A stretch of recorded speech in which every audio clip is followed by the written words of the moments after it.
coming here for months and years and all that stuff, you know that I traditionally read a chapter from my book, which was called Don't Jump for the longest time, but is now going back to the original title, which is Why is Julia Roberts Living My Life? Because I decided it was kind of sabotage, that I didn't want to sell out and use that title, because I thought I don't want anybody to buy my book because they think it's about Julia Roberts. But the truth is, why is Julia Roberts living my fucking life? So anyway, and I just want to say also, I have a complete manuscript for the 20th time, but Mary Navarro has done a copy edit for me that has been so extraordinary. Thank you so much, Mary. I am so grateful. I feel like I'm putting forth something. I cannot believe what I sent out before. What a fucking mess. I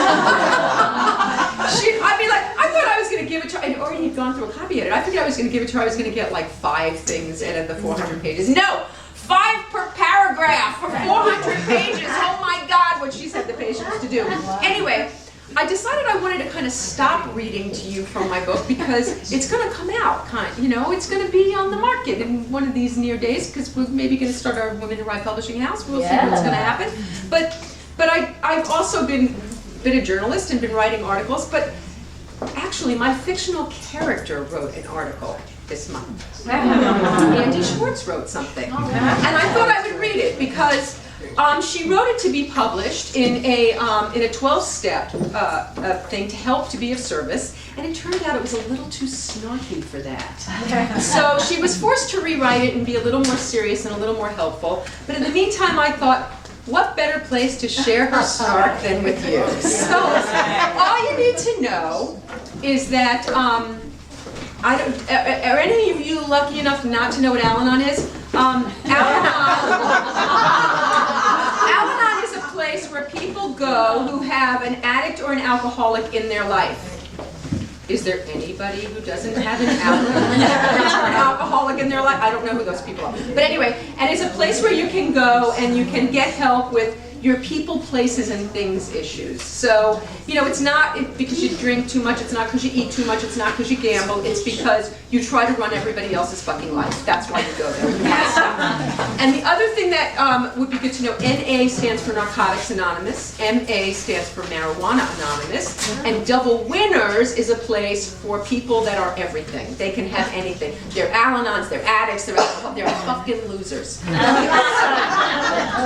So Andi wrote this piece, and it's called Two-Time Loser is a Double Winner. I've been clean and sober for 11 years. I don't think about getting high anymore. I think about killing people. Especially today. My not soon enough to be ex is driving me insane. How many emails in 4 hours are too many? Does 18 qualify? Historically, I would have gotten lost in a haze of reefer and crawled under the covers with a remote and a bag of Cheetos. She's just like me, isn't she? Now I want to read him the fucking riot act, take his fucking inventory, and break his fucking neck. How many fucks does it take to make a point?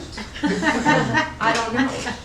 I do know it takes 3 programs, 2 sponsors, a therapist, and a whole lot of fellows to stop me from sabotaging myself and wreaking havoc with those around me.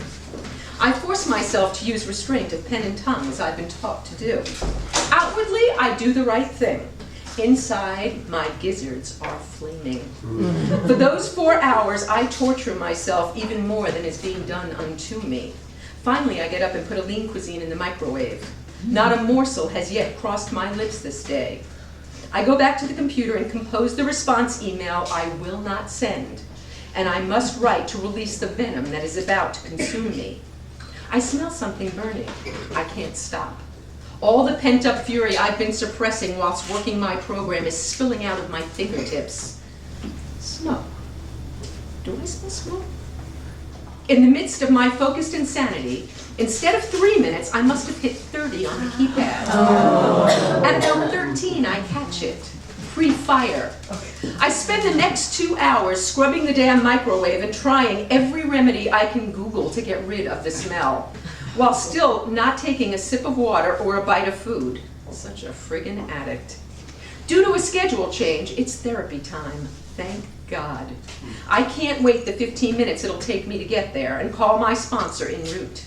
He talks me off the roof, and with his divine combo of long-term 12-step recovery and A Course in Miracles, I've come to embrace that too.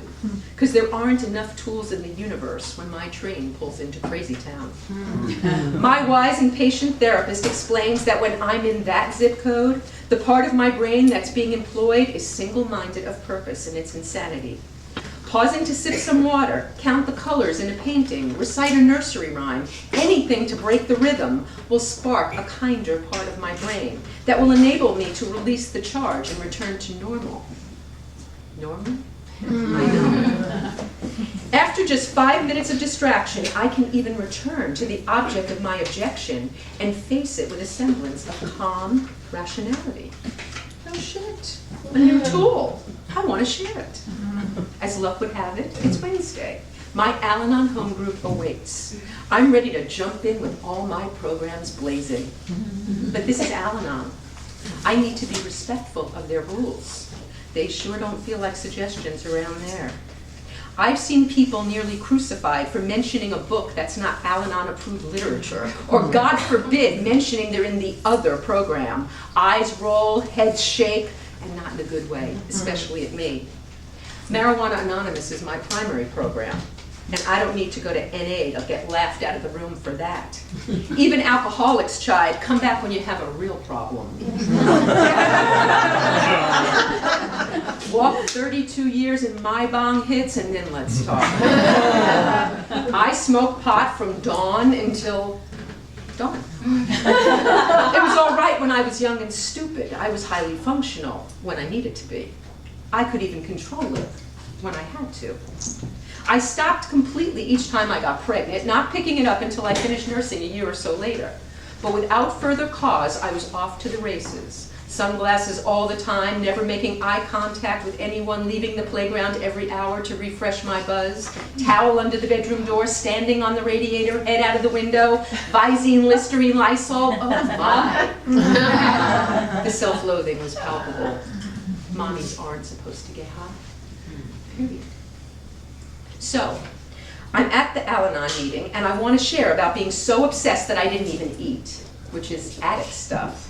My therapist's suggestions, which is non-approved solution, and what the hell can I talk about? That I want to kill? Yes, that's perfectly acceptable here. It's summertime. A bunch of the regulars are on vacay. I test the waters, beginning with the loathsome X, the 18 emails, and the burnt lean cuisine. Heads are nodding around the room. Cool.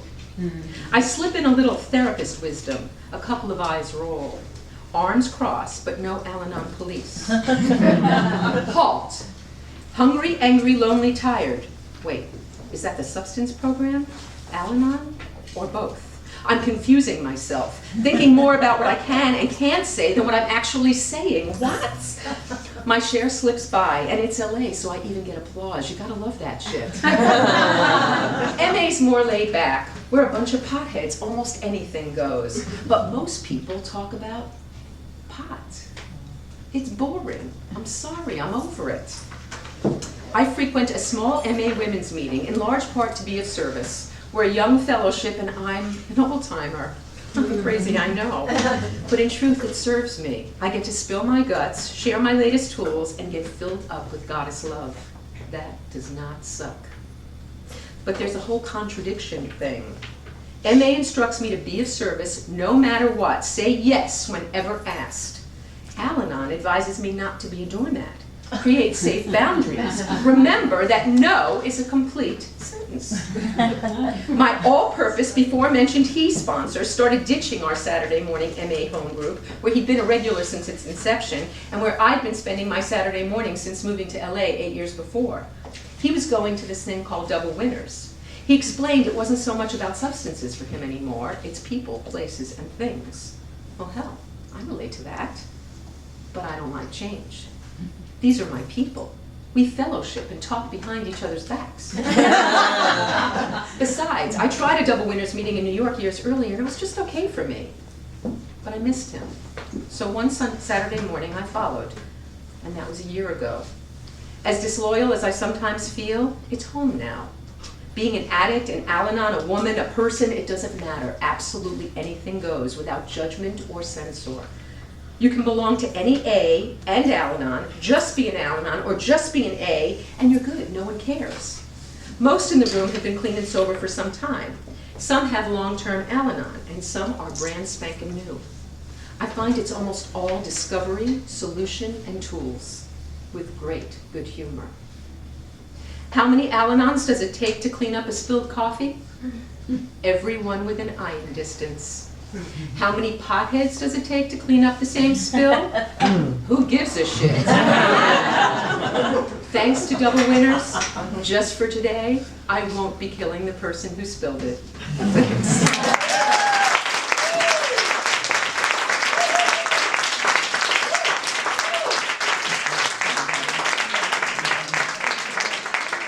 There ain't much that good cup of coffee and a little bit of time won't cure. There ain't much that a good cup of coffee and a little bit of time won't cure. Patience and caffeine, oh,